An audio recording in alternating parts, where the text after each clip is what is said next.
ሰላም ጤና ይስጥልኝ አድማጭ ተመልካቾቻችን ከኢትዮጵያ ዜና አገልግሎት የዕለቱን ዋና ዋና ዜናዎች ይዘን ቀርበናል። በቅድሚያ ማለት የቅዳሜና እሁድ ገበያዎች መሰረታዊ የፍጆታ ምርቶችን በተመጣጣኝ ዋጋ በማቅረብና ገበያን በማረጋጋት ጉልህ ጠቀሜታ እያስገኙ መሆኑን ሸማቾችና ምርት አቅራቢዎች ገለጹ። የአዲስ አበባ የመሰረተ ልማት ግንባታና የአካባቢ ጥበቃ ስራዎች መዲናዋን ለአህጉራዊና ዓለም አቀፍ የጤና ጉባኤዎች ተመራጭ እያደረጓት መሆኑን የጤና ሚኒስትር ዴኤታ ፍሬሕይወት አበበ ገለጹ። የአፍሪካ አመራር ልዕቀት አካዳሚ ተተኪና የለውጥ አመራሮችን በማፍራት በኩል የላቀ ሚና እያበረከተ እንደሚገኝ አስታወቀ። በአማራ ክልል በመኸር እርሻ ከ3.2 ሚሊዮን ሄክታር በላይ መሬት በኩታ ገጠም ሰብል መልማቱን የክልሉ ግብርና ቢሮ አስታወቀ። የሚሉት የዕለቱ ዜናዎቻችን ናቸው። ዜናዎቹን በዝርዝር እንመለከታለን። ከዜናዎቹ ጋር ሀብታሙ አክሊሉ ነኝ። አብራችሁን ቆዩ። የቅዳሜና እሁድ ገበያዎች መሰረታዊ ፍጆታ ምርቶችን በተመጣጣኝ ዋጋ በማቅረብ ገበያን በማረጋጋት ጉልህ ጠቀሜታ እያስገኘ መሆኑን ሸማቾችና ምርት አቅራቢዎች ገለጹ። እዚያ በቅዳሜና እሁድ ገበያዎች ሲሸምቱ ያነጋግራቸው ሸማቾች እንደገለጹት ገበያዎቹ መሰረታዊ ፍጆታ ምርቶችን በአይነት በጥራትና በተመጣጣኝ ዋጋ በአቅራቢያቸው ማግኘት አስችሏቸዋል። ከአስተያየት ሰጪዎቹ መካከል ወይዘሮ ሶስና ገብረ ሚካኤል እንዳሉት ገበያው በአቅራቢያቸው መከፈቱ ቀደም ሲል መሰረታዊ የፍጆታ ምርቶችን ለመሸመት ይባክን የነበረውን ጊዜ ጉልበትና ወጪ ቀንሷል። አሁን ግን የቅዳሜና እሁድ ገበያው በአቅራቢያችን በመኖሩ መሰረታዊ ፍጆታ ምርቶችን በተመጣጣኝ ዋጋ ማግኘት ችያለውም ብለዋል። መንግስት በየአካባቢው ያስጀመራቸው የቅዳሜና እሁድ ገበያዎች እንግልትንና ወጪን በመቀነስና የኑሮ ውድነትና ገበያን ለማረጋጋት የወሰደው ወሳኝ እርምጃ መሆኑን ጠቁመዋል። ሌላኛው አስተያየት ሰጪ ወይዘሮ ዝናሽ ወጋየው በቅዳሜና እሁድ ገበያዎች የሚቀርቡ መሰረታዊ ፍጆታ ምርቶች ጥራት ያላቸውና ከመደበኛው ገበያ ከ20 በመቶ በላይ ቅናሽ ያላቸው መሆናቸውን ተናግረዋል። መሰል ገበያዎች ለሸማቾች በቅርብ ከመገኘታቸውን ባለፈ ምርቶችን በተመጣጣኝ ዋጋ ማግኘት የሚያስችሉ መሆናቸው መጠናከር ይገባቸዋልም ብለዋል። በቅዳሜና እሁድ ገበያዎች የፍጆታ ምርቶች በተመጣጣኝ ዋጋ መቅረባቸው ለማህበረሰቡ እፎይታ እየሰጡና የኑሮ ውድነትን እያረጋጉ እንደሚገኙ የተናገሩት ደግሞ ወይዘሮ ቃል ኪዳን ሰለሞን ናቸው። በቅዳሜና እሁድ ገበያዎች ምርቶችን ለሽያጭ ይዘው ከቀረቡት መካከል ወጣት ሄኖክ ተሰማ ምርቶችን በቀጥታ ከማሳ በማምጣት በተመጣጣኝ ዋጋ ለሸማቾች እያቀረቡ እንደሚገኙ ገልጸዋል። አንዋር ሰይድ በበኩላቸው በቅዳሜና እሁድ ገበያዎች የሚገበዩ ሸማቾች ቁጥር ከጊዜ ወደ ጊዜ እያደገ በመምጣቱ ምርቶቻቸውን በተመጣጣኝ ዋጋ እያቀረቡ መሆኑን ተናግረዋል። የአዲስ አበባ የመሰረተ ልማት ግንባታና የአካባቢ ጥበቃ ስራዎች መዲናዋን ለአህጉራዊና ዓለም አቀፍ የጤና ጉባኤዎች ተመራጭ እያደረጓት መሆኑን የጤና ሚኒስትር ዴኤታ ፍሬሕይወት አበበ ገለጹ። ሚኒስትር ዴኤታዋ ለኢዜአ እንደገለጹት በአሁኑ ወቅት በአዲስ አበባና በሌሎች የሀገሪቱ አካባቢዎች ተከናውነው የተጠናቀቁትና በመከናወን ላይ የሚገኙት የልማት ስራዎች የሀገሪቱና የከተማዋን ገጽታ በከፍተኛ ሁኔታ መቀየራቸውን ጠቅሰዋል።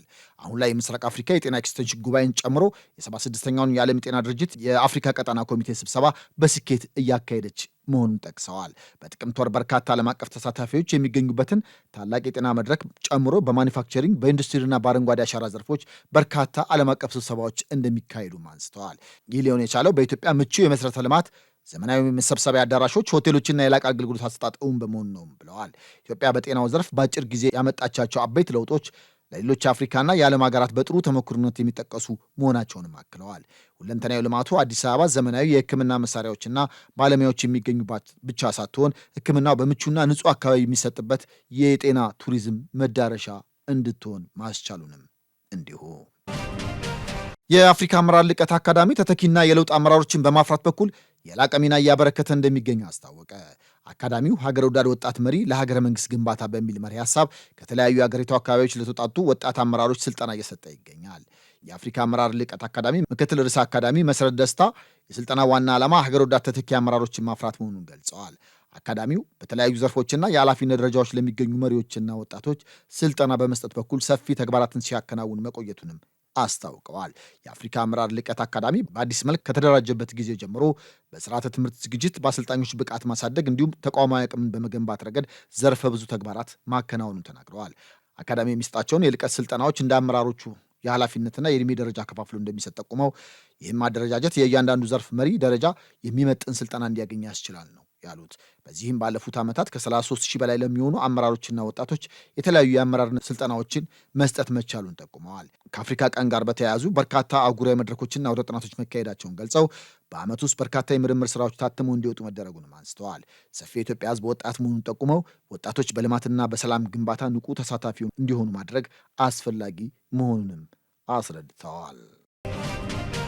በአማራ ክልል በመኸር እርሻ ከ3.2 ሚሊዮን ሄክታር በላይ መሬት በኩታ ገጠም ሰብል መልማቱን የክልሉ ግብርና ቢሮ አስታወቀ።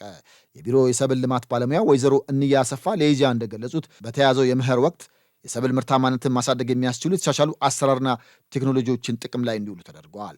ለዚህም ለአርሶ አደሩ በበቂ መጠን ምርጥ ዘርና ማዳበሪያ ከማቅረብ ባለፈ በየደረጃው በሚገኙ የግብርና ባለሙያዎች የቅርብ ክትትልና ሙያዊ ድጋፍ እየተደረገ መሆኑን ገልጸዋል።